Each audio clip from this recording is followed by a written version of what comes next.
الرحمن الرحيم الحمد لله رب العالمين والصلاة والسلام على سيد الأنبياء والمرسلين وعلى آله وصحبه أجمعين. أما بعد فأعوذ بالله من الشيطان الرجيم. بسم الله الرحمن الرحيم. يا أيها الذين آمنوا قوا أنفسكم وأهليكم نارا.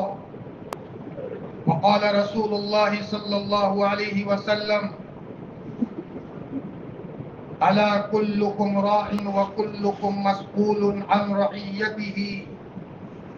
وقال في رواية: من لزم الاستغفار جعل الله له من كل ضيق مخرجا ومن كل هم فرجا ويرزقه من حيث لا يحتسب. وقال في رواية: الدعاء مخ العبادة، أو كما قال عليه الصلاة والسلام. اللهم صل على سيدنا محمد وعلى آل سيدنا محمد وبارك وسلم. اللهم صل على سيدنا محمد وعلى آل سيدنا محمد وبارك وسلم. اللهم صل على سيدنا محمد وعلى آل سيدنا محمد وبارك وسلم. رہ کے دنیا میں بشر کو زیبا نہیں غفلت، رہ کے دنیا میں بشر کو زیبا نہیں غفلت. موت کا دھیان لازم ہے کہ ہر آن رہے. جو بشر بھی آتا ہے دنیا میں یہ کہتی ہے قضا، میں بھی پیچھے پیچھے چلی آ رہی ہوں، ذرا دھیان رہے. بہت محبت کے قابل میرے عزیز دینی ایمانی بھائیوں،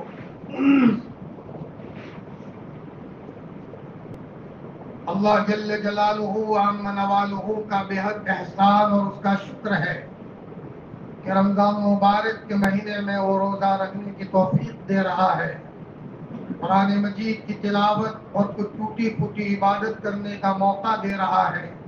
اللہ پاک ہماری ہر عبادت کو قبول فرما کر ہم سب کی مغفرت کا سامان فرما دے اور ایک ایک ایمانی صفات کو اللہ تعالی ہماری زندگی میں داخل فرما دے. یہی ہماری نجات کا ذریعہ ہے. دنیا سے جا رہے ہوں ایسی حالت میں جا رہے ہوں کہ ہماری کوئی نماز قضا نہ ہو، ایسی حالت میں ہم دنیا سے جا رہے ہوں کہ ہم نے اپنی اولاد کو ایمانی حالات اور ایمانی صفات پر چھوڑا ہو، ایسی حالت میں ہم جا رہے ہوں کہ کسی بندے کا کوئی حق ہمارے ذمے میں باقی نہ ہو، ایک ایک کے پاس جا کر کے ایک ایک کا حق ہم نے ادا کر دیا ہو. اور دنیا سے جانے سے پہلے گویا کہ ہم ایسی حالت میں دنیا سے جا رہے ہو کہ اللہ پاک بھی ہم سے خوش ہو اور حضرت نبی کریم صلی اللہ علیہ وسلم بھی ہم سے خوش ہو اور اللہ تعالیٰ کی مخلوق بھی ہم سے خوش ہو. پھر وہ موت نہیں ہے بلکہ یہ تو ایمان والے کے لیے تحفہ ہے. الموت تحفۃ المؤمن، الموت جسر یوصل الحبیب الی الحبیب. یہ تو ایک پھول ہے جو ایک محب کو اپنے محبوب سے ملاتا ہے اور بندے کو اللہ تعالیٰ سے یہ موت ملانے کے لیے بیچ میں ذریعہ ہے. تو دنیا سے جانے کے موقع پر اس آدمی کے لیے موت عید سے کچھ کم نہیں ہوتا، لیکن یہ اس وقت ہے کہ جب آدمی اس کی تیاری کر رہا ہو. ظاہری بات ہے کہ ایک طرف دنیا کے جمیلے ہیں، بیوی بچوں کو بھی سنبھالنا ہے، ایک طرف کاروبار کو بھی سنبھالنا ہے. ایسے کاروبار میں رہتے ہوئے ہم اپنے دل کو اللہ کے ساتھ جوڑے ہوئے رکھے، یہ کرامت سے کم نہیں ہے. یہ یقیناً تھوڑا مشکل ضرور ہے، لیکن اسی پر تو اللہ تعالیٰ کے وہاں مقام ہے. صحابہ بڑے بڑے کروڑ پتی تھے لیکن ان کا حال یہ تھا کہ کوئی فرض ان سے چھوٹتا نہیں تھا. حضرت عبد الرحمن ابن عوف رضی اللہ عنہ مسجد نبوی کے شورا کے ممبر ہیں، دنیا سے گئے ہیں، 4 بیویاں آپ کی ہے، لیکن ایک ایک بیوی کو اتنا ملا ہے کہ وہ سونے کو کلہاڑی کے ذریعے سے ٹکڑے کر کے ان میں تقسیم کیے گئے ہیں. لیکن حضرت عبد الرحمن ابن عوف کو پوچھا جائے کہ کیا فرض تو فرض، کیا نفل آپ کی زندگی میں چھوٹتا تھا؟ فرمایا ایسے کروڑ پتی ہونے کے باوجود ان کی زندگی میں جہاں فرائض کا اہتمام تھا وہاں ان کی زندگی میں نوافل کا اہتمام تھا. وہ اللہ کی یاد سے غافل نہیں تھے اور وہ بندوں کے حقوق سے غافل نہیں تھے.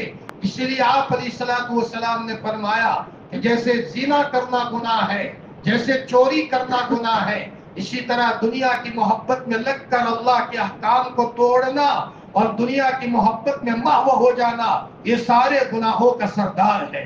حب الدنیا راس کل خطیئۃ، دنیا کی محبت تمام کے تمام گناہوں کی جڑ ہے۔ ایک آدمی دنیا کما رہا ہے لیکن دنیا کے نتیجے میں فرائض جا رہے ہیں، فرمایا یہ تو ظاہری بات ہے کہ ایک قسم کی حماقت ہے کہ چند دن جہاں رہنا ہے اس کے لیے تیاری ہو رہی ہے، لیکن مرنے کے بعد جہاں قبر میں سونا ہے، حشر کے میدان میں اللہ کو منہ دکھانا ہے، اس کے لیے کوئی تیاری نہیں۔ صحاباؤں کا کیا حال تھا؟ حضرت ابو عبیدہ ابن جراح رضی اللہ تعالیٰ عنہ کو حضرت عمر رضی اللہ تعالیٰ عنہ نے ملک شام کا گورنر بنایا، 1 سال ہو گیا لیکن حضرت ابو عبیدہ ابن جراح کی طرف سے کوئی خبر نہیں آئی۔ تو حضرت عمر رضی اللہ تعالیٰ عنہ نے تار بھیجا ہے، وہاں خط بھیجا ہے کہ ابو عبیدہ میں آپ کی ملاقات کے لیے آ رہا ہوں، یہ دیکھنے کے لیے کہ ابو عبیدہ ابن جراح نے دنیا کو کتنا بسایا ہے اور گویا کہ دنیا کی رنگینی میں کتنے مبتلا ہوئے ہیں۔ ابو عبیدہ ابن جراح کو چھوٹے موٹے ملک کے نہیں بلکہ ملک شام کے گورنر ہیں، جس ملک کے آج 4 ٹکڑے ہو گئے ہیں، اتنے بڑے ملک کے گورنر ہو، فرمایا ان کی ملاقات کے لیے حضرت عمر جا رہے ہیں۔ ابو عبیدہ ابن جراح رضی اللہ تعالیٰ عنہ، ابو عبیدہ ابن جراح حضرت عمر کے استقبال کے لیے ملک کی بارڈر پر آتے ہیں، ساتھ میں مسلمان بھی ہے جو فوجی ہے، یہاں بارڈر پر لینے کے لیے حضرت عمر رضی اللہ تعالیٰ عنہ کو آئے۔ حضرت عمر رضی اللہ تعالیٰ عنہ کو لے کر ملک شام میں روانہ ہوئے، آگے آگے ابو عبیدہ ابن جراح ہے اور پیچھے حضرت عمر رضی اللہ تعالیٰ عنہ ہے۔ ابو عبیدہ چلتے جا رہے ہیں، حضرت عمر نے کہا کہ بھائی ابو عبیدہ تمہارا محل تو دکھاؤ، تمہارا محل کہاں ہے؟ حضرت ابو عبیدہ نے فرمایا عمر میں تم کو دکھاتا ہوں۔ اتنے میں سامنے دیکھا کہ ایک جھونپڑی ہے، حضرت ابو عبیدہ ابن جراح رضی اللہ عنہ نے فرمایا عمر یہی میرا غریب کھانا ہے۔ حضرت عمر رضی اللہ عنہ نے دیکھا کہ ایک جھونپڑی ہے، حضرت عمر نے فرمایا ابو عبیدہ کھانے کا کیا انتظام ہے؟ فرمایا عمر، فرمایا میرے پاس وقت نہیں ہے، میں لوگوں کے کاموں میں مشغول رہتا ہوں، یہاں قریب میں ایک گڑیا ہے، میں نے اس کو کہہ رکھا ہے ہفتے کی روٹیاں وہ بنا لیتی ہے اور میں اپنے جھونپڑی میں چھپر کے اوپر سکھا لیتا ہوں، اور جب کام کاج سے فارغ ہو کر کے آتا ہوں تو میں سوکھی روٹی کو نمک ملے ہوئے پانی میں ملا کر کے کھا لیتا ہوں۔ حضرت عمر رضی اللہ عنہ کی آنکھوں میں آنسو بہنے لگے۔ کون کہہ رہا ہے؟ ملک شام کا گورنر ہے، حضرت نبی کریم صلی اللہ علیہ وسلم نے جن کے لیے جنت کی بشارت دی تھی، ابو عبیدہ ابن جراح جنت میں جائیں گے، ان کا ہی حال ہے۔ اتنے بڑے مقام پر ہوتے ہوئے کہیں ملک شام کی ہریالی ابو عبیدہ کو بدل نہ ڈالے۔ فرمایا جب مجھے ضرورت ہوتی ہے تو اوپر سے مسلح اتارا، یہ مسلح اتار کر کے میرے رب سے میں بات کر لیتا ہوں اور میرا اللہ میری ضرورت کو پورا کر دیتا ہے۔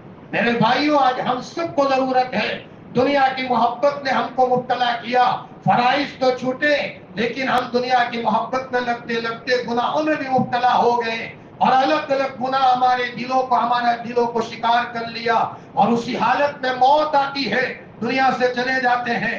ہمارے اسلاف کیسی تیاری کرتے تھے؟ شیخ الحدیث مولانا یونس صاحب جون پوری نور اللہ مرقدہ انتقال سے پہلے اپنے خادم کو بلایا، کہا میرا انتقال ہو جائے تو یونس کے کفن میں یہ کعبہ کا پردہ رکھ دینا تاکہ یونس کے لیے نجات کا ذریعہ بن جائے۔ حضرت ابو الدرداء رضی اللہ عنہ کے انتقال کا وقت قریب آیا یا کسی اور صحابی کے انتقال کا وقت قریب آیا، اپنے بچوں کو کہا کہ بیٹا وہ تاکچے میں سے کپڑا لاؤ، کرتا لایا گیا، چادر لائی گئی، فرمایا بیٹا جب میرا انتقال ہو جائے تمہارے ابا کو اس کپڑے میں دفن کر دینا، اس لیے کہ بدر کے موقع پر میں نے یہ کپڑا پہنا تھا، تمہارے باپ کی نجات کا ذریعہ ہو جائے۔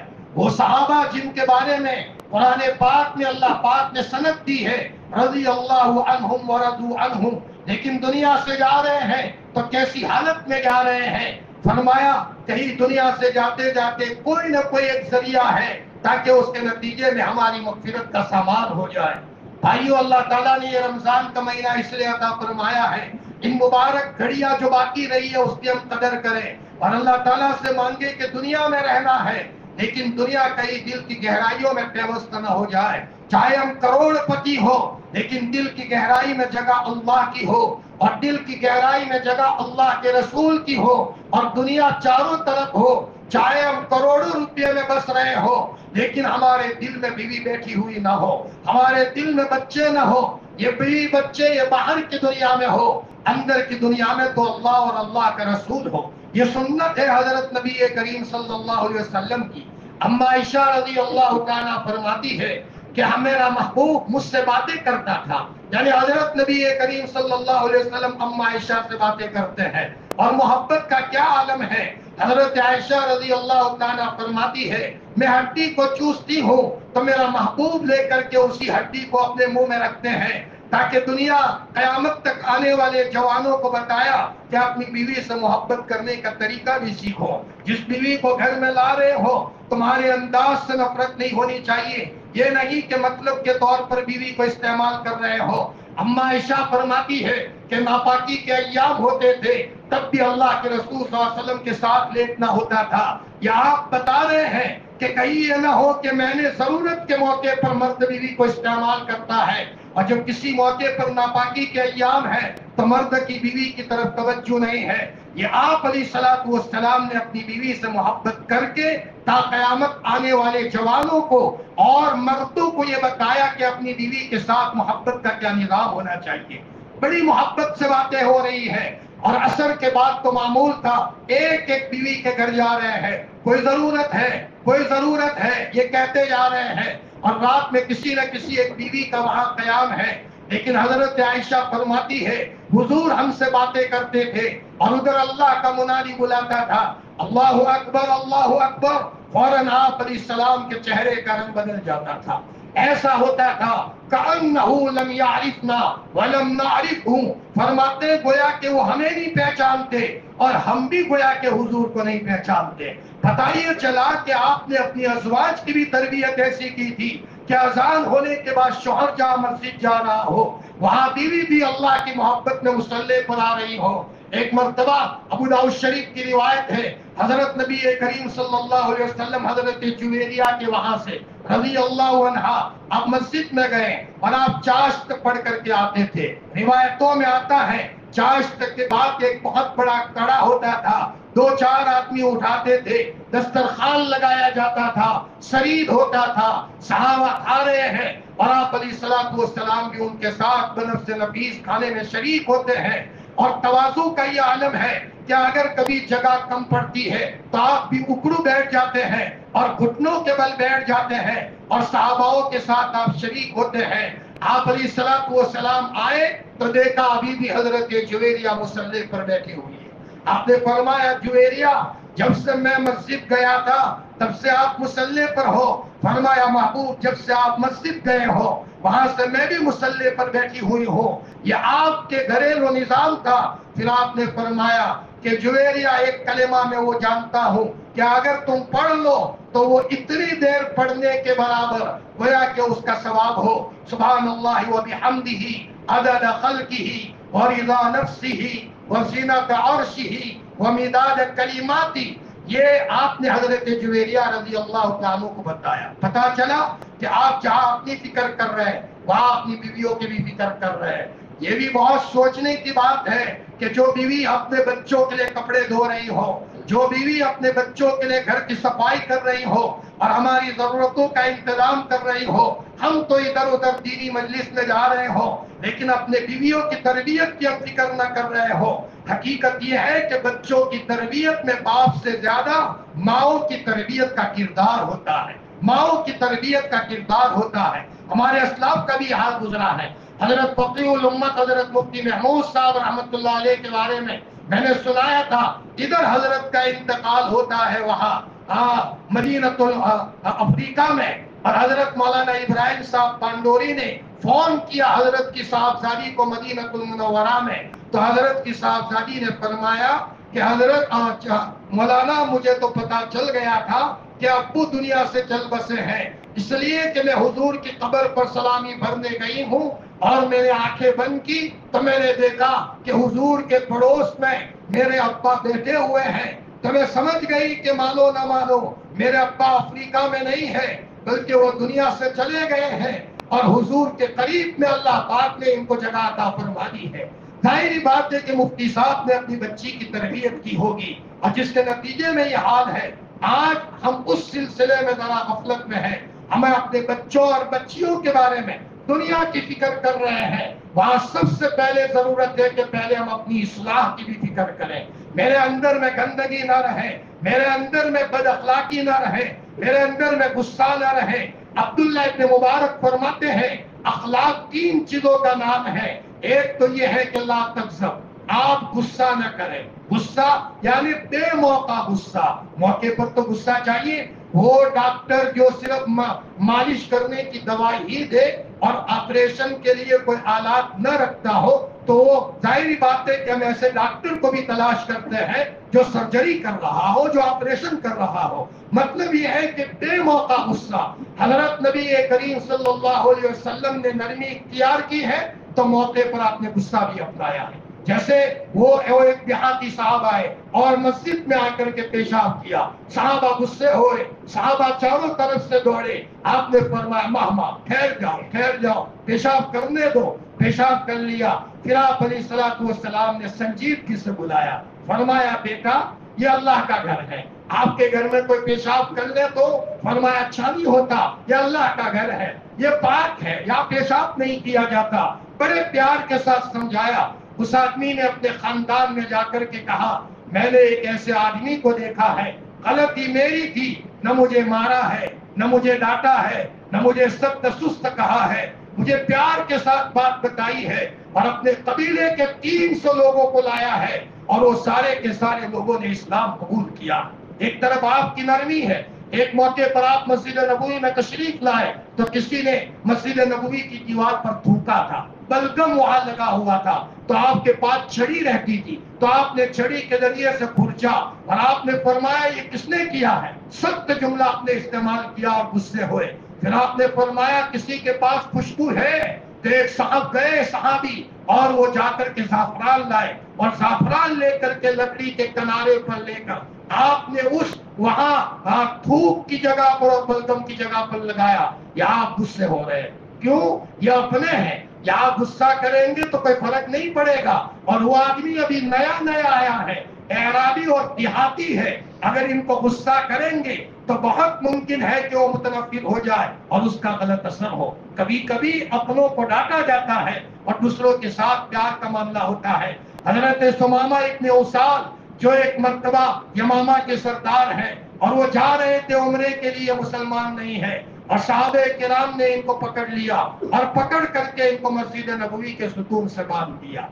صحاباؤں کو پتا نہیں ہے کتنے بڑے آدمی کو ہم نے پکڑا ہے، کسی کو پتا نہیں تھا، حضور کو پتا تھا، اس لیے کہ حضرت نبی کریم صلی اللہ علیہ وسلم مسجد نبوی میں رہتے تھے اور اللہ کے راستے میں نکلتے تھے، لیکن کون شریر قسم کا آدمی ہے، کس کی زندگی میں کیا ہے، سب آپ معلومات رکھتے تھے۔ آپ علیہ السلام مسجد نبوی میں اور اپنے کام کاج میں ہوتے ہوئے آپ کا نالج بڑا وسیع ہوتا تھا۔ آپ علیہ السلام کو پتا تھا کس کی خباثت پڑی ہوئی ہے سب کے تعلق سے۔ چنانچہ ایک مرتبہ ایک عورت کو مارا گیا اور اس کے اوپر کسی نے پتھر ڈالا، جب وہ عورت کو لایا گیا اور وہ بول نہیں رہی ہے اور صرف اشارے سے بتا رہی ہے تو آپ ہر ایک کا نام لے رہے، فلانے نے مارا ہے، فلانے نے مارا ہے، تو وہ صرف اپنے اعتبار سے سر ہلاتی رہتی ہے، اور جب اس آدمی کا نام آیا کہ جس نے گویا کے پتھر مارا تھا تو پھر اس نے سر ہلایا اور بتایا اشارے سے کہ حضور اس نے میرے ساتھ یہ حرکت کی ہے۔ پتا چلا آپ سب خبر رکھتے تھے۔ ثمامہ ابن اسال کو پکڑ کر کے لایا گیا، یا حضور مسجد میں آئے، وہاں یہ تو ثمامہ ہے، آپ نے کیا فرمایا، کیا اخلاق تھے آپ کے، اللہ ہم سب کو ایسے اخلاق عطا فرمائے۔ آج تو ہماری بد اخلاقی سے ہمارا بچہ ہاتھ جوڑتا ہے، ہماری بد اخلاقی سے بیوی ہاتھ جوڑتی ہے، ہم ایک بیوی کے ہوتے ہوئے ہم آپے سے باہر ہو جاتے ہیں، ایک بیوی ہوتے ہیں اور ہمارا پارا آگے بڑھ جاتا ہے۔ فرمایا اور یہاں ہم اپنے بچوں کی تربیت میں جب دیکھے چڑچڑاپن سے کام کرتے ہیں، چڑچڑاپن سے بچوں کی تربیت نہیں ہوا کرتی، مسکراہٹ سے بچوں کی تربیت ہوتی ہے، اور بیوی کی بھی تربیت چڑچڑاپن سے نہیں ہوتی، اور پہلے دن میں بیوی رابعہ بصریہ نہیں بن جاتی. آج ایک عورت آئی ہے، خصوصاً میں ان جوانوں کو کہتا ہوں جو نیا نیا نکاح کرتے ہیں، وہ جذبات میں نہ آئے. اگر بیوی میں اگر کوئی غلطی ہے، جذبات میں آ کر کے مارا، شکایت کرنا شروع کیا، صبر کرو صبر کرو. بستی بستے بستے بستی ہے. کبھی کبھی ان کے سامنے کوئی اچھی بات سناؤ، کبھی ان کو اچھی مجلس میں لے جاؤ، کبھی تنہائی میں بیٹھ کر دعا کرو، کبھی صدقہ کرو، کبھی اللہ کے سامنے رو، کبھی مصلی پکڑ کر رو. اگر موت سے پہلے پہلے ہم دنیا سے ایسی حالت میں گئے کہ پہلے ہماری بیوی یقیناً آوارہ تھی، پہلی اس کی زندگی میں غفلت تھی، پہلی اس کی زندگی میں نمازیں نہیں تھی، لیکن دنیا سے جاتے جاتے ہم نے دیکھا کہ ماشاءاللہ بیوی کی زندگی میں نماز آ گئی ہے، اب تو قرآن بھی آ گیا ہے، اب تو تنہائی میں بیٹھ کر اللہ سے باتیں بھی کرتی ہے. اور دنیا سے جاتے جاتے ہم نے دیکھ لیا کہ بس اس کے دل میں اللہ کی محبت آ چکی ہے، اور ہم دنیا سے جاتے ہیں، ہمارا بیڑا پار ہے، اور ہم گویا کہ ہم کام کر کے دنیا سے جا رہے ہیں. اسی لیے میں خصوصاً جوانوں سے کہتا ہوں جو نکاح کرتے ہیں، وہ نکاح کرنے کے موقع پر یہ نیت نہ کریں کہ میرے نکاح میں آنے والی جو عورت جو رابعہ بصریہ ہوگی، خصوصاً آج کے زمانے میں، بلکہ یہ نیت یہ رکھ کے بھلے رابعہ بصریہ ہے، لیکن یہ رکھے کہ آنے والی عورت ایک جنگل ہے، مجھے اس کو آباد کرنا ہے، جنگل ہے اسے آباد کرنا ہے. پہلے سے یہ سوچ ہوگی تو اچانک کوئی غلطی دیکھ کر کے آپے سے باہر نہیں ہوگا، قابو میں رہے گا. حضرت نبی کریم صلی اللہ علیہ وسلم سنجیدگی کے ساتھ ایک ایک کو، سارے صحاباؤں کو کیسے کیسے صفات پر کھڑا کیا ہے. سمامہ ابن اسال کے پاس آ پائے اور آپ نے فرمایا، ابو داؤد شریف کی روایت ہے، ماذا، مشکا شریف میں بھی ہے، ماذا عندک یا سمامہ، سمامہ کیا حال ہے؟ آپ حضرت سمامہ نے کہا، یا محمد ان تقتل تقتل زاد من، اگر آپ مجھے مارو گے خون والے کو مارو گے، مطلب میرا خاندان بڑا ہے بدلہ لے گا، یا میں قصوروار ہوں آپ کو مارنے کا حق ہے. وَإِن تَشْكُرْ تَشْكُرْ عَلَىٰ وَإِن تُنْعِمْ تُنْعِمْ عَلَىٰ شَاكِرٍ، اور اگر آپ احسان کرو گے قدرداں پر احسان کرو گے. یہ جملہ کہا، آپ نے کچھ نہیں کہا، آگے چلتے بنے. آپ مسجد نبوی کے معمولات میں لگے رہے، چلے گئے اپنے کام میں. دوسرے دن پھر آئے، آپ نے پوچھا، ماذا عندک یا سمامہ، سمامہ کیا حال ہے؟ وہی جواب دیا جو کل جواب دیا تھا. آپ دیکھتے جا رہے ہیں کہ صحاباؤں کی نقل و حرکت کو دیکھ کر، صحاباؤں کی نماز کو دیکھ کر، صحاباؤں کی دعاؤں کی کیفیت کو دیکھ کر، صحاباؤں کے خشوع اور خضوع کو دیکھ کر سمامہ کتنے بدل رہے ہیں. پہلے دن دیکھا ابھی تو ان کا جذبہ اونچا ہے، ابھی بدلے نہیں ہے، اور دوسرے دن تھوڑا پاور کم ہوا. تیسرے دن دیکھا کہ آنکھوں میں ایمان کی محبت کے اثرات نظر آتے ہیں. پھر آپ نے کسی کو کہا سمامہ کو چھوڑ دو، سمامہ کو چھوڑ دو. تو سمامہ نے فرمایا، حضرت چھوڑو گے میں کہاں جاؤں، میں تو آپ کے قدموں میں ہوں، میں آپ کے قدموں میں ہوں.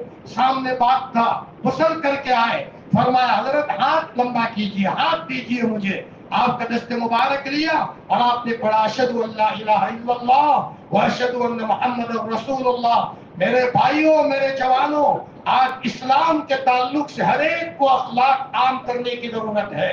تاجر اپنے دکان میں، تجارت کی دکان میں بیٹھا ہوا ہے، لیکن اس کی نگاہیں آنے والی مستورات پر نہ پڑ رہی ہو. وہ اپنی نگاہوں کے ذریعے سے یہ سبق دے رہا ہو کہ ہم نے ایک مسلمان کو دیکھا ہے، آنے والے کہے ہم نے ایک مسلمان کو دیکھا ہے. ہمارے حضرت مفتی فاروق صاحب نور اللہ مرقدہ نے ایک مرتبہ سنایا کہ غازی آباد کا ایک لڑکا ایک فیکٹری میں کام کرے، وہاں جوان بھی کام کرنے والے ہیں اور خوبصورت لڑکیاں بھی کام کرنے والی، لیکن یہ جوان اپنے اعتبار سے اپنے کام سے کام میں ہو، کہیں اوپر نہ دیکھے کہ اللہ مجھے دیکھ رہا ہے. چنانچہ اسی حالت میں ساری لڑکیوں نے اس کو کہا کہ لوگ تو ہم کو چیڑتے ہیں اور ہم تم کو چیڑتے ہیں لیکن تم توجہ نہیں دیتے. اس جوان نے کیا کہا، میرا اللہ دیکھ رہا ہے، میرا اللہ دیکھ رہا ہے. اس کی طرف سے اجازت نہیں ہے دیکھنے کی. ابھی عورت متاثر ہوتی ہے، گھر جا کر کے اپنے پیرنٹس کو کہتی ہے، ماں باپ کو، امی میں نے کمپنی میں ایک جوان کو دیکھا ہے، اصلی مسلمان ہے، اصلی مسلمان ہے.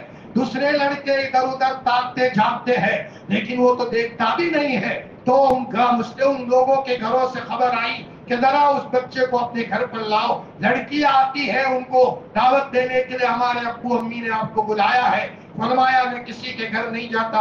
اور پرہیزگاری کا یہ عالم کہ جب نماز کا وقت ہو جائے تو سیدھا نماز کے لیے چلا جائے، تو حسد کرنے والوں نے کہا کہ ایک مسلم جوان ہے جو نماز کے موقع پر چلا جاتا ہے، ذرا اس پر روک لگائی جائے۔ تو کمپنی کے مینیجر صاحب نے بلایا، اس جوان نے کہا مینیجر صاحب یہ تو دیکھو جو رب نظر نہیں آتا، میں اس اللہ سے جب ڈرتا ہوں اور اس کے حق کی رعایت کرتا ہوں تو تمہارے کمپنی کے حق کی رعایت کیوں نہیں کروں گا؟ ذرا آپ تاڑو میرے کام میں کتنی برکت ہے۔ تو دیکھا گیا نمازی بندے کے کام میں برکت کی۔ 1 سال ہوتے ہوتے حضرت مفتی فاروق صاحب نے سنایا کہ اس کی سیلری وہ بڑھائی جو دوسروں کی سیلری نہیں بڑھائی، اور ایک وقت وہ آیا کہ اس کو اپنے کمپنی میں حصہ دے دیا۔ حقیقت یہ ہے کہ ایک آدمی اخلاق کے ساتھ چلتا ہے تو اللہ کی طرف سے برکتوں کا نظام قائم ہوتا ہے۔ تو ایک صفت اخلاق کی یہ ہے لا تغضب، آپ غصہ نہ کریں، غصہ نہ کریں، بے موقع غصہ نہ کریں۔ کبھی کبھی غصہ کرنے کے نتیجے میں گھر ٹوٹ جاتا ہے، غصہ کرنے کے نتیجے میں بچہ ماں سے بچھڑ جاتا ہے، بھائیوں میں انتشار ہو جاتا ہے۔ غصہ نہ کریں۔ حضرت نبی کریم صلی اللہ علیہ وسلم کو ستانے والوں نے ستایا، لیکن آپ نے لوگوں کو محبت سے اپنے سینے سے ملایا، جس کے نتیجے میں فرمایا آپ وہ واقعہ یاد کریں، فتح مکہ کے موقع پر آپ شام سے داخل ہو رہے ہیں اور آپ کا سر آپ کوہان کے قریب تک جھکا جا رہا ہے، اور وہاں وہ لوگ بھی ہیں جنہوں نے آپ کے راستے میں پتھر بھی کانٹے بچھائے تھے، گرم گرم ریت پر صحاباؤں کو سلایا تھا، لیکن آپ علیہ الصلوۃ والسلام نے کیا فرمایا؟ من دخل دار ابی سفیان فهو آمن، جو ابو سفیان کے گھر میں داخل ہوا اسے بھی امن ہے۔ من اغلق بابه فهو آمن، جس نے اپنا دروازہ بند کر دیا اسے بھی امن ہے۔ آپ علیہ السلام نے اپنے اخیر میں یہ کہا، آج میں وہ کہوں گا جو حضرت یوسف نے کہا تھا، اذهبوا انتم الطلقاء لا تثریب علیکم اليوم، تمہاری کوئی پکڑ نہیں ہوگی۔ آپ کے اس اخلاق کو دیکھ کر جھونک در جھونک لوگ اسلام میں داخل ہوتے ہیں۔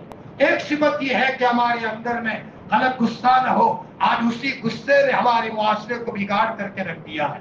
دوسری بات یہ ہے ہماری زندگی کے اندر میں کینہ نہ ہو، لا تحقیر، کسی کے بارے میں کینہ نہ ہو۔ وہ روایت یاد کرو کہ آپ علیہ السلام والسلام نے فرمایا تھا کہ جنتی کو دیکھنا ہو تو ایک جوان آئے گا، اتنے میں ایک جوان آیا، مسجد میں جو لوگ عمل کرتے ہیں وہی عمل کیا، کوئی خاص عمل نہیں کیا۔ تو ایک آدمی ایک ان کے پیچھے پیچھے ان کے گھر کا مہمان بنا، دیکھو تو صحیح ان کا کیا عمل ہے۔ 3 دن تک مہمان بنے لیکن کوئی خاص عمل نظر نہیں آیا۔ تو پھر اس میں اس مہمان نے یہ کہا، آپ کے بارے میں حضور نے جنت کی بشارت دی ہے، کوئی خاص عمل تو نہیں دیکھا۔ فرمایا میرا عمل یہ ہے کہ رات کو سوتا ہوں، تمام مسلمانوں کے بارے میں اپنے دل کو صاف کرتا ہوں، صبح سال میں کرتا ہوں، میرے دل میں کسی کے بارے میں کینہ نہیں ہوتا۔ یہ بات آپ علیہ السلام نے حضرت انس کو فرمائی تھی، انس ہمت رکھو اس بات کی کہ صبح کرو تمہارے دل میں کسی کے بارے میں کینہ نہ ہو، شام کو کسی کے بارے میں کینہ نہ ہو۔ پھر آپ نے آگے فرمایا بیٹا انس یہ میری سنت ہے اور اگلے انبیاء کی سنت ہے، اللہ ہم سب کے دلوں کو مسلمانوں کے بارے میں بالکل صاف رکھے، اس کے اندر میں کسی قسم کا کینہ نہ ہو۔ بھائی بھائی سے نہیں بول رہا کہ مہینہ ہو گیا، بھائی بھائی سے نہیں بولا۔ میرے عزیز جو ہمت صدیق اکبر نے نہیں کی تھی آپ ہمت کر رہے ہو۔ صدیق اکبر تو حضرت عمر کے پیچھے پیچھے، عمر اللہ کے واسطے مجھے معاف کر دو، اور فرمایا آج کا ایک بھائی بھائی سے نہیں بول رہا، بہن سے نہیں بول رہا۔ ارے ایسے بچے ملے کہ مولانا میں اپنے باپ سے 25 سال ہو گئے میں نے اپنے باپ سے بات نہیں کی ہے۔ یہ ایسی جرت ہے جو جرت کے متقی مسلمان کبھی نہیں کر سکتا۔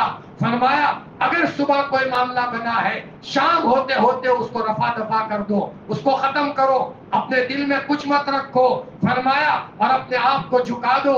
شیخ سعدی رحمت اللہ علیہ کو ان کے شیخ صحاب الدین سہروردی رحمت اللہ علیہ نے کشتی میں بیٹھے بیٹھے جو بات فرمائی تھی، فرمایا بیٹا سعدی اپنے کو کبھی کسی سے اچھا مت سمجھنا اور کسی کو کبھی حقیر مت سمجھنا۔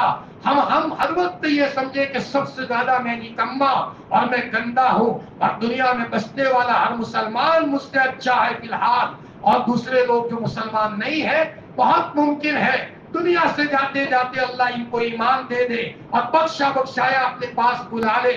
اور میں تو کسی غلطی کے نتیجے میں پکڑا جاؤں، فرمایا یہ تصور کریں تو انشاءاللہ ہمارے دل میں کسی کے بارے میں خرابی نہیں آئے گی۔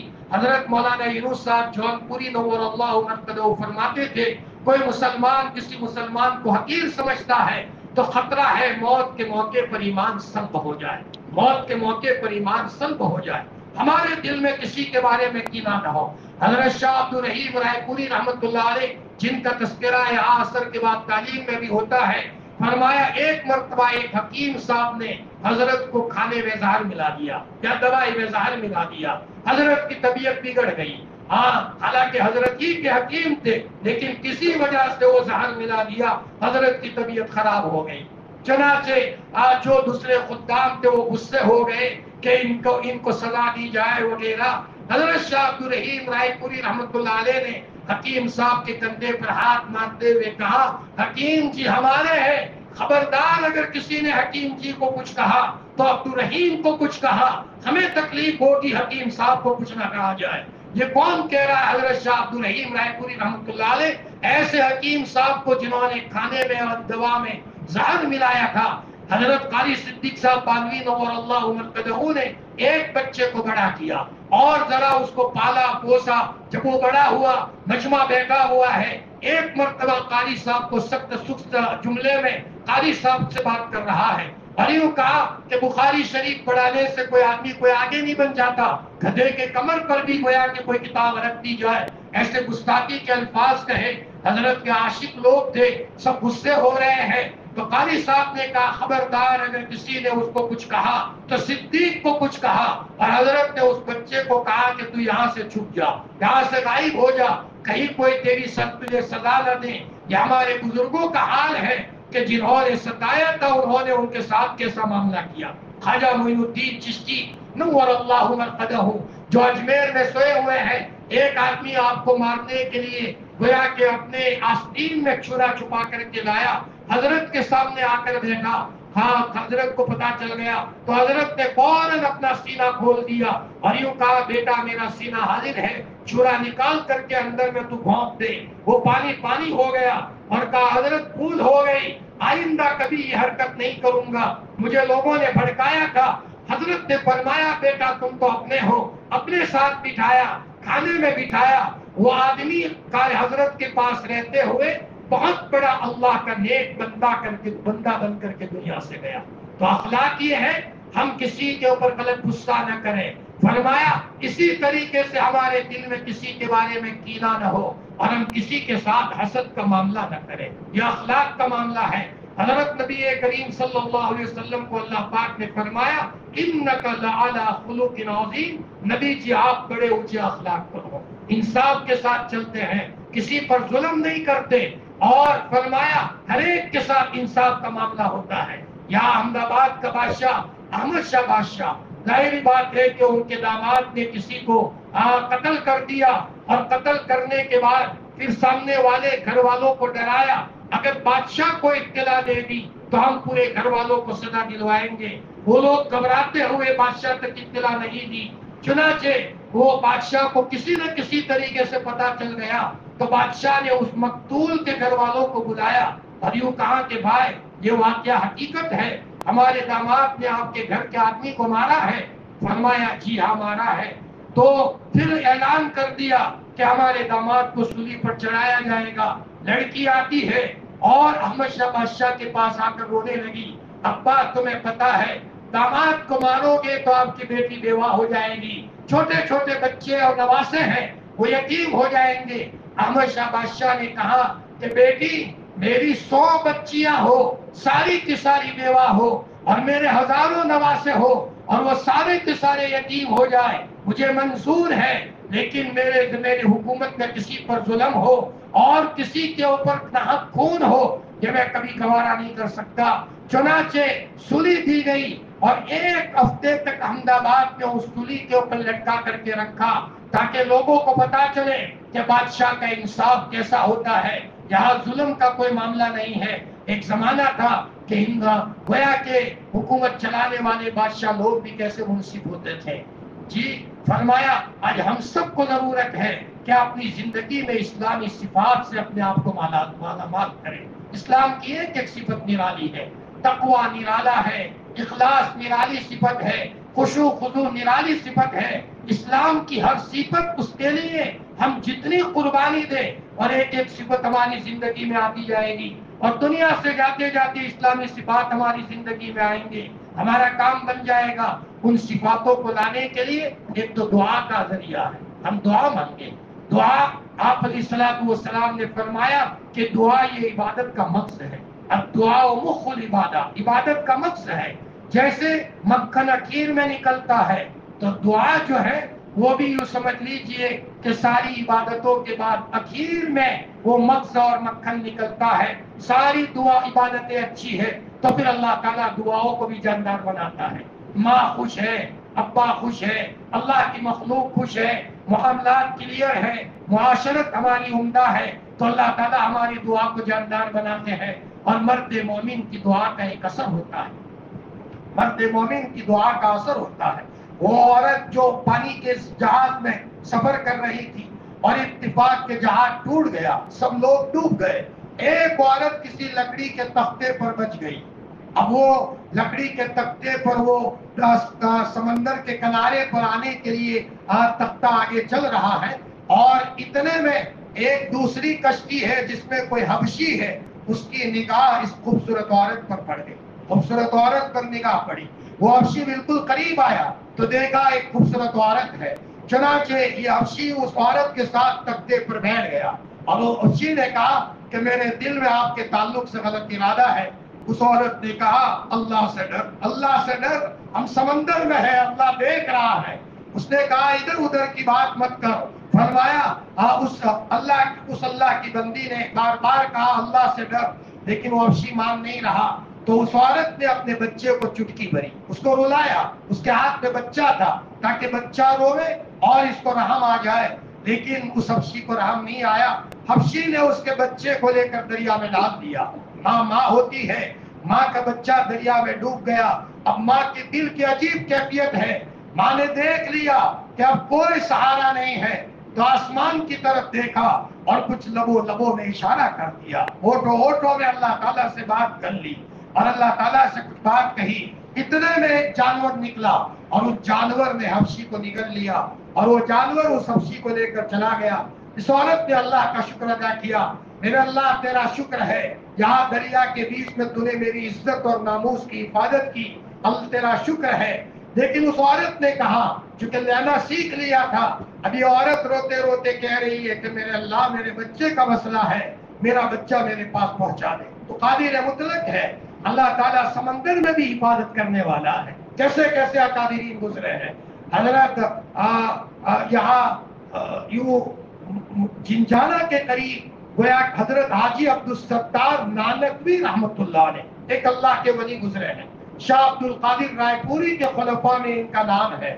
ہمارے یہاں ان کی سوانح بھی میں لایا تھا، ان کے واقعے کو پڑھ کر فرمایا حضرت حاجی عبدالستار نانکوی رحمت اللہ علیہ حضرت شاہ عبد القادر رائے پوری کے خلفاء میں بہت نیک آدمی، خادم تھے، خدمت کرتے تھے، چائے تقسیم کرتے تھے، لوگوں کو ٹوسٹ تقسیم کرتے تھے، یہ ان کا حال تھا۔ ایک مرتبہ یا احمد آباد سے کچھ قافلہ جب کچھ جوانوں کو یہاں سولی کا حکم لگا تھا تو یہاں کے کچھ جوان ایک مولانا کو لے کر دیوبند گئے حضرت مفتی سعید احمد صاحب کے پاس، اور یوں کہا کہ حضرت احمد آباد کے کچھ جوانوں کے لیے کورٹ نے سولی کا حکم دیا ہے، ہم آئے ہیں کہ ذرا وہ جوان سب نردوش، ہم گواہی دے رہے ہیں، تو آپ بتائیے کس کے پاس ہم جائیں؟ حضرت مفتی سعید صاحب نے کہا کہ وہاں جاؤ، حاجی عبدالستار نانکوی ہے نانک کے اندر میں، ان کے پاس جا کر کے دعا کراؤ۔ یہ قافلہ وہاں گیا تو وہ خلوت میں بیٹھے ہوئے تھے، فجر کے بعد اشراق تک خیر رمضان کا معاملہ تھا، تو خادم کے ذریعے سے اطلاع دی کہ حضرت گجرات سے کچھ مہمان آئے ہیں۔ حاجی عبدالستار نانکوی نے کہا اندر بلا لو۔ جب بلایا گیا کہا حضرت ہم آئے ہیں گجرات سے، ہم گواہی دیتے ہیں کہ وہ نردوش ہے، آپ دعا فرما دیجئے کہ اللہ تعالیٰ ان کو بری کر لے۔ فوراً حضرت نے کہا ہاتھ اٹھاؤ، ہاتھ اٹھایا اور یوں کہا کہ اللہ پاک یہ لوگ کہہ رہے بری ہے، آپ ان کو چھڑا دیجئے۔ بس اتنا 2-3 منٹ کی دعا کی، سر پر ہاتھ پھیر دیا، چہرے پر ہاتھ پھیر دیا۔ دوسرے دن اخبار میں آیا کہ وہ جج نے اپنا فیصلہ واپس لیتے ہوئے کہا کہ اس میں یہ چوک ہوئی اور ہم اس فیصلے کو واپس لے لیتے ہیں۔ یہ حضرت حاجی عبدالستار نانوی رحمت اللہ علیہ کی کرامتوں میں لکھا ہوا ہے۔ ایک مرتبہ گاؤں میں جا رہے ہیں تو لوگ تالاب کے چاروں طرف جمع ہیں۔ پوچھا کہ کیا ہے کہ حضرت ایک بچہ تالاب میں ڈوب گیا ہے۔ حضرت نے اچانک چھلانگ لگائی، چھلانگ لگا کر کے باہر نکلے اور بچے کو باہر نکالا، اور ایسا لگا کہ جیسے اس کو پانی لگا ہی نہیں ہے۔ یہ بزرگوں کی کرامتوں میں اللہ کی طرف سے بعض مرتبہ ایسی کرامتوں کا صدور ہوتا ہے۔ وہ اللہ کی بندی روئی اور کہا کہ اللہ میرے بچے کو حفاظت کے ساتھ پہنچا دے۔ اور وہ جا رہی ہے، اتنے میں آگے سے ایک کشتی آ رہی ہے۔ اب کشتی والوں نے دیکھا کہ ایک خوبصورت عورت ہے اور بیچاری سمندر کے بیچ میں پھنسی ہوئی ہے۔ کشتی قریب میں لائے اور کہا بہن ہماری کشتی میں بیٹھ جاؤ۔ سب نیک لوگ تھے۔ جب یہ عورت کشتی میں بیٹھنے لگی تو اس عورت کا بچہ بھی کشتی میں موجود تھا۔ ماں ہوتی ہے، اپنے بچے کو بچھڑنے کے بعد جب دیکھا، اپنے بچے کو لے کر کے رونے لگی، بوسہ دینے لگی، اور وہ ماں رو رہی ہے۔ کشتی والوں نے کہا کہ یہ بچہ آپ کا ہے کیا؟ فرمایا ہاں میرا بچہ ہے۔ ارے تمہارا کیسے؟ کہا کہ ہم میری ایک داستان ہے۔ تو کشتی والوں نے کہا کہ ہماری بھی داستان ہے۔ کشتی والوں نے کہا کہ ہم آ رہے ہیں، اچانک ایک جانور نکلا اور اس کی کشتی کے اوپر یہ بچہ اس کے پیٹھ کے اوپر یہ بچہ بیٹھا ہے، اور اللہ نے اس جانور کو زبان دی، اور جانور یہ کہہ رہا ہے اس بچے کو لے لو ورنہ تو ہم تمہاری کشتی کو ڈبو دیں گے۔ ڈر کے مارے ہم نے بچے کو لے لیا۔ فرمایا ادھر عورت دعا کر رہی ہے اور اللہ اس کے بچے کی حفاظت کا سامان کر رہا ہے۔ میرے بھائیوں، آج کے زمانے میں ہم سب کو اس کی ضرورت ہے۔ محمود نامی بادشاہ کے زمانے میں فرمایا وہ واقعہ جو کتابوں میں لکھا ہے اور بہت مشہور واقعہ ہے۔ فرمایا ایک محمود نامی بادشاہ کا چچا زاد بھائی ایک گھر میں جائے اور زبردستی گھسے، گھر والے کو گھر سے نکالے اور اس کی بیوی کے ساتھ ملوث ہو اور اس کے ساتھ کالا منہ کرے اور اس گھر والے کو ڈرا دیا، اگر بادشاہ کو اگر اطلاع دے دی تو پورے گھرانے کو مروا دوں گا۔ اب یہ بیچارہ کہہ بھی نہیں سکتا، سہ بھی نہیں سکتا، نہ اگلے بنے نہ نکلے بنے، بہت پریشان تھا۔ اسی پریشانی کی حالت میں 2-3 دن ہو گئے۔ اب یہ مظلوم آدمی کسی ایسی مسجد میں جو پوری آباد تو نہیں تھی، 1-2 نمازیں ہوتی تھی، وہاں جا کر کے رات کے اندھیرے میں رو رہا ہے۔ اس کے رات کی کیفیت ہے، دعا کی کیفیت ہے۔ ادھر بادشاہ کو رات کو بے چینی ہوتی ہے۔ بادشاہ اپنے وزیر کو اٹھاتا ہے اور یوں کہتا ہے کہ ذرا دیکھو میری رعیت میں کوئی مظلوم ہے۔ اس کی آہ نے محمود کی نیند کو اڑا دیا ہے۔ وزیر ادھر ادھر تلاش کرنے جاتا ہے، کوئی نظر نہیں آتا۔ بادشاہ سوتا ہے، پھر نیند نہیں آتی، چنانچہ دوبارہ بادشاہ وزیر کو بلاتا ہے، تلاش کرو کوئی مظلوم ضرور ہے، کوئی نہیں ملتا۔ تو بادشاہ سلامت خود نکلتا ہے رات کے اندھیرے میں، تو دیکھا ایک گلی میں ایک مسجد ہے اور ایک جوان رات کے اندھیرے میں اپنی پیشانی اللہ کے سامنے رگڑ رگڑ کر سجدے میں روتے روتے کہہ رہا ہے، اے اللہ محمود کا دروازہ تو بند ہے لیکن محمود کے معبود کا دروازہ تو کھلا ہوا ہے۔ محمود کا دروازہ تو بند ہے لیکن محمود کے معبود کا دروازہ کھلا ہوا ہے۔ اے اللہ تو میرے لیے مدد کا انتظام فرما۔ فوراً بادشاہ سن لیتا ہے۔ بادشاہ نے کہا بیٹا شکایت مت کر، محمود بھی جاگ رہا ہے، تیرا کیا واقعہ ہے؟ اس نے پورا واقعہ بتایا۔ فوراً اس بادشاہ نے اپنے وزراء کو کہا جب یہ آدمی آئے تو چور دروازہ کھول دیا جائے، اور جب آئے تو فوراً گویا کہ مجھے میسج دے دیا جائے، اور اس کو بھی چور دروازہ بتایا۔ 2-3 دن کے بعد وہ برا آدمی اور بدکاری کرنے والا آدمی چنانچہ 2 دن کے بعد عادت کا مارا پھر آتا ہے۔ بادشاہ کو پتا چلتا ہے، بادشاہ اسی وقت جاتا ہے، تلوار اس کے ہاتھ میں ہے، پہلے دیکھ لیتا ہے کہ واقعہ صحیح ہے، اندر میں جانے کے بعد دیوا بتی کو بھول کر دیتا ہے، اس کی گردن کو اڑا دیتا ہے، اڑانے کے بعد کہتا ہے جلدی دیوا بتی جلاؤ، پھر کہتا ہے پانی لاؤ، پانی لایا جاتا ہے اور وہ پانی پیتا ہے، اور اس کے بعد کہتا ہے مصلی لاؤ، 2 رکعت نماز پڑھتا ہے۔ اس مظلوم نے کہا بادشاہ سلامت یہ سمجھ میں نہیں آیا کہ دیوا بتی آپ نے بھول کر دی۔ فرمایا بیٹا میرا رشتہ دار تھا، ڈر لگتا تھا کہ اس کا چہرہ دیکھ کر کہیں میں انصاف سے پیچھے نہ رہوں، اور میں گویا کہ مظلوم کو حق نہ دلا سکوں، اس لیے میں نے دیوا بتی کو میں نے بھول کر دیا، اور میں نے پانی اس لیے منگوایا جب سے یہ ظلم کی شکایت آئی ہے میں نے کھانا پینا بند کر دیا تھا، اور میں نے طے کیا تھا جب تک مظلوم کو حق نہیں دلاؤں گا وہاں تک ایک لقمہ میرے پیٹ میں نہیں جائے گا اور ایک قطرہ میرے پیٹ میں نہیں جائے گا۔ اور نماز اس لیے پڑھی ہے کہ میں نے اللہ پاک کا شکر ادا کیا، اللہ پاک نے میرے ذریعے سے انصاف کو وجود میں لایا۔ ادھر وہ رو رہا ہے اور اللہ پاک اس کے نتیجے میں بادشاہ کی نیند کو اڑا دیتا ہے۔ میرے بھائیوں، آج دعا کی ضرورت ہے۔ مومن کی دعاؤں میں بھی اللہ نے تاثیر رکھی ہے اور اس کی بد دعا میں بھی تاثیر رکھی ہے۔ باپ کو چاہیے کہ اپنے بچوں کے لیے غلط جملے نہ بولے۔ باپ اگر کبھی غصے میں بھی ہو تب بھی اپنے بچوں کے لیے پیار بھرے الفاظ بولے۔ بچہ نادان ہے، بد دعا کے الفاظ بولو گے، بہت ممکن ہے کہ وہ جملہ آج نہیں کل بچے کو نقصان دینے والا ہو۔ ہم رونے والے بنے بجائے اس کے ایسے موقع پر بھی بچوں کو دعا دے رہے ہیں، اللہ پاک بیٹا تمہیں ہدایت دے، حرمین شریفین کی زیارت کا موقع عطا فرما دے۔ ایسے دعائیوں کے جملے استعمال ہو رہے ہیں، ورنہ بد دعا کے نتیجے میں نقصان ہوتا ہے۔ سعد ابن ابی وقاص کو حضرت عمر رضی اللہ تعالیٰ عنہ نے کوفہ کا گورنر بنا کر کے بھیجا۔ چند لوگوں نے، سب نے تو حضرت سعد ابن ابی وقاص جو مستجاب الدعوات تھے، جو دعا کرتے تھے اللہ قبول کرتے تھے، حضرت عمر بھی ڈرتے تھے۔ ایک مرتبہ حضرت عمر رضی اللہ تعالیٰ عنہ بازار میں جا رہے ہیں، سامنے ایک عورت ہے، ہوا آئی اور اس کی پنڈلی کھلی ہو گئی تو حضرت عمر نے کوڑا اٹھایا اور کہا کوڑا ماروں، یہ مارنے کے لیے کوڑا اٹھایا۔ حضرت سعد نے کہا عمر عجیب بات ہے، اچانک جب موقع ملا کوڑا اٹھا دو، بد دعا کر دوں؟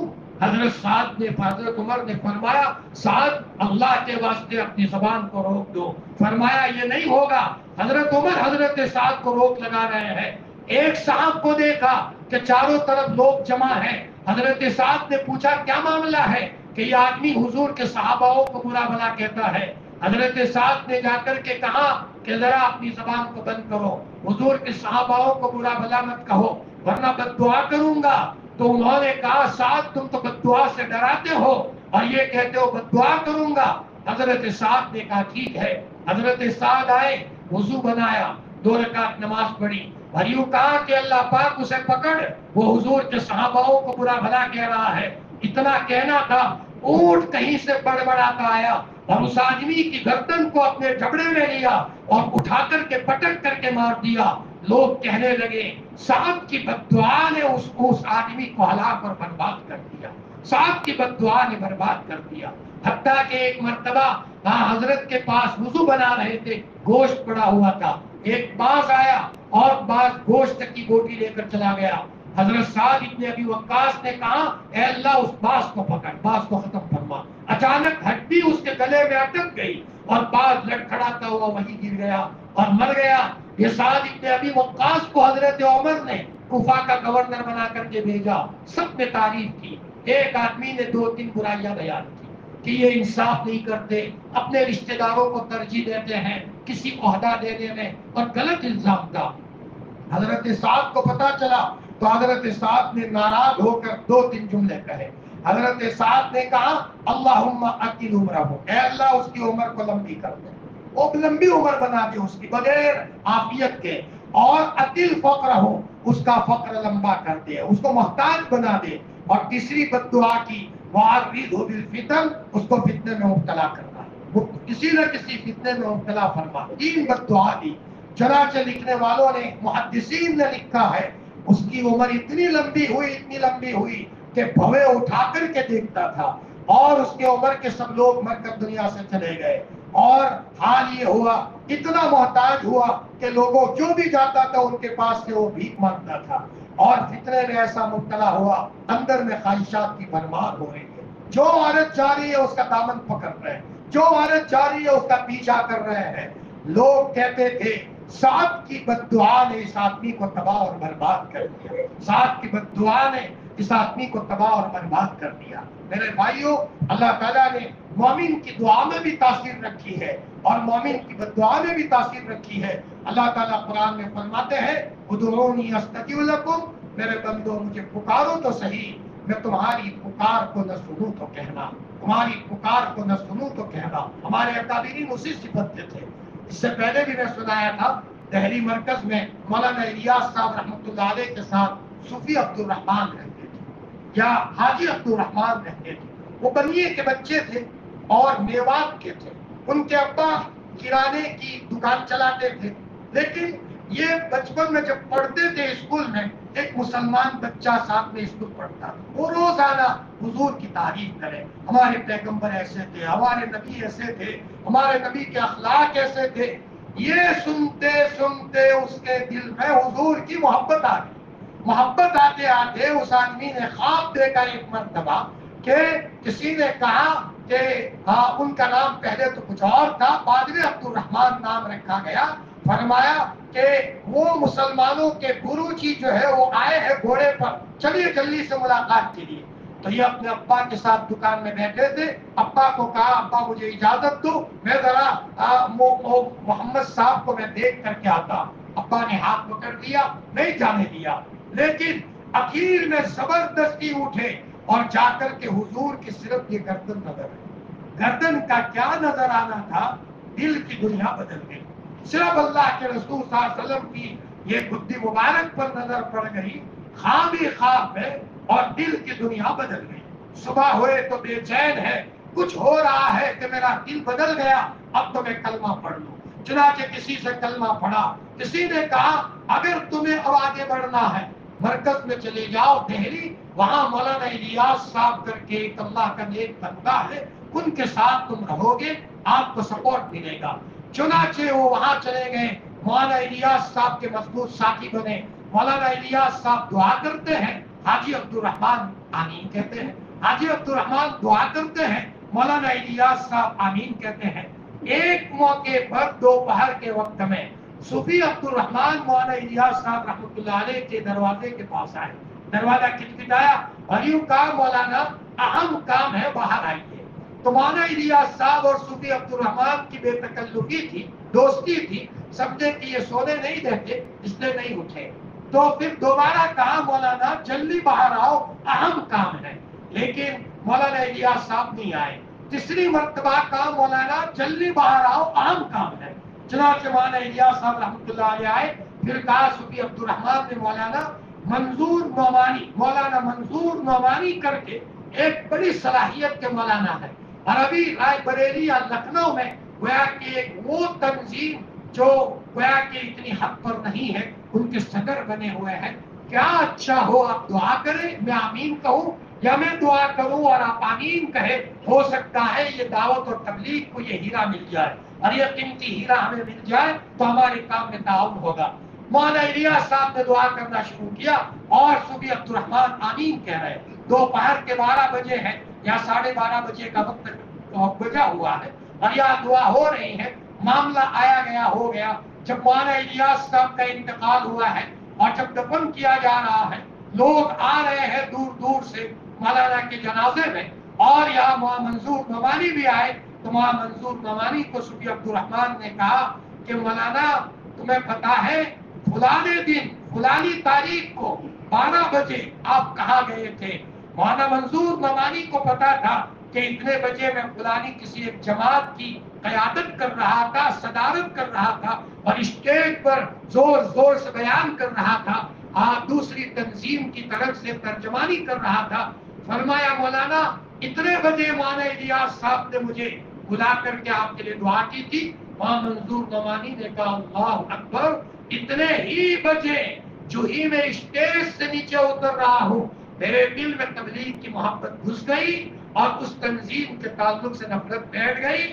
مجھے پتا نہیں تھا کہ یہ دعا کہاں سے ہو رہی ہے، اور نہ معلوم میرے دل کی دنیا کیوں بدل رہی ہے۔ اب پتا چلا کہ مرکز نظام الدین میں ایک مرد مجاہد، ایک دل جلا آدمی دعا کر رہا ہے، اور صوفی عبد الرحمان حاجی عبد الرحمان وہاں آمین کہہ رہے ہیں، اور کئی کلومیٹر دور گویا کہ وہاں یہاں مولانا منظور نعمانی ایک تنظیم کی صدارت کر رہے ہیں، اور اللہ پاک ان کی دل کی دنیا کو بدل رہے ہیں۔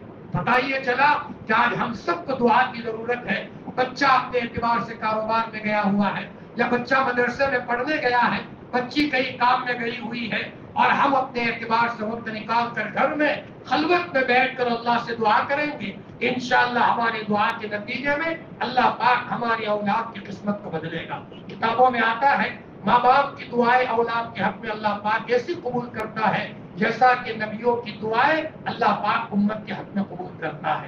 اللہ تعالیٰ ہماری اس مجلس کو قبول فرمائے اور ہم سب کو دعا مانگنے کی توفیق عطا فرمائے۔ اپنے معمولات میں جہاں اور معمولات ہیں 10-15 منٹ ہم اللہ کو دے دیں، 10-15 منٹ اللہ کو دے دیں۔ حضرت شیخ رحمت اللہ علیہ کے پاس مولانا یوسف صاحب مطالعہ آئے، فرمایا اور دروازہ کھٹکھٹایا۔ حضرت شیخ نے فرمایا کون؟ کہ میں یوسف۔ کون یوسف؟ حضرت میں آپ کا خادم۔ کون آپ کا خادم؟ جواب مل رہا ہے۔ حضرت یوسف صاحب مطالعہ فرماتے میں سمجھ گیا حضرت شیخ زمین پر نہیں ہے بلکہ اللہ کی محبت میں ڈوبے ہوئے ہیں۔ مولانا قاسم نانوتوی رحمت اللہ علیہ کو اشراق کے بعد کچھ بچے سبق پوچھنے کے لیے گئے، سبق حضرت نے پڑھایا تھا لیکن ابھی خلوت میں سے نکلے ہیں، دل کی کیفیت بدلی ہوئی ہے۔ جب بچوں نے سوال کیا مولانا قاسم صاحب کی زبان ایسی تھی بچے نہیں سمجھ رہے تھے، سمجھ گئے کہ اس وقت حضرت کی پرواز بہت اونچی ہے۔ حضرت نبی کریم صلی اللہ علیہ وسلم کے پاس اما عائشہ آئی، دروازہ کھٹکھٹایا، آپ نے پوچھا کون؟ حضرت عائشہ نے فرمایا میں عائشہ۔ من عائشہ؟ کون عائشہ؟ فرمایا ابو بکر کی بیٹی عائشہ۔ کون ابو بکر؟ کیا ابو قحافہ کے بیٹے؟ کون ابو قحافہ؟ حضرت عائشہ سمجھ گئی میں تو حضور کے پاس میں رہنے والی اور اتنی چہیتی بیوی اور حضور مجھے نہیں پہچانتے ہیں۔ سمجھ گئی میں کہ اللہ کے رسول زمین پر رہتے ہوئے عرش پر آپ کا سفر جاری ہے۔ اس لیے علماء نے لکھا ہے آپ تہجد کی نماز کے بعد تھوڑی دیر اپنی کمر کو سیدھا کرتے تھے تاکہ ذرا عرش پر سے فرش پر آ جائے اور یا مسجد نبوی میں آ کر لوگوں کی ملاقات کریں تو لوگ آپ کی بات کو سمجھ سکیں۔ فرمایا یہ خلوت ہم سب کے لیے ضروری ہے، ہم سب کو دعا مانگنے کی اللہ تعالیٰ اپنے فضل سے توفیق عطا فرمائے۔ وآخر دعوانا ان الحمد للہ رب العالمین۔